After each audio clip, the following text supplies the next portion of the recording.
Hello everyone.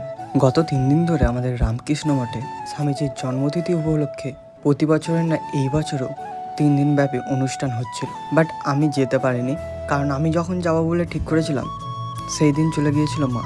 আর মা চলে গেছে মানে আমাকে তো দোকানে থাকতে, সেই জন্য আমি দোকানে ছিলাম আর মা গিয়েছিল, তো আমার আর যাওয়া হয়নি। সেই জন্য আমার ইচ্ছা হলো আজ দুপুরে গিয়ে ঘুরে আসি।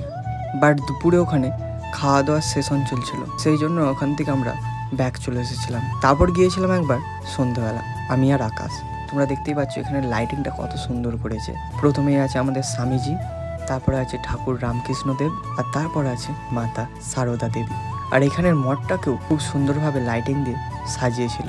আর এখানে 3 দিন ধরে অনুষ্ঠানও হচ্ছিল, বাট একদিন অনুষ্ঠান দেখার সুযোগ আমার হয়ে ওঠেনি।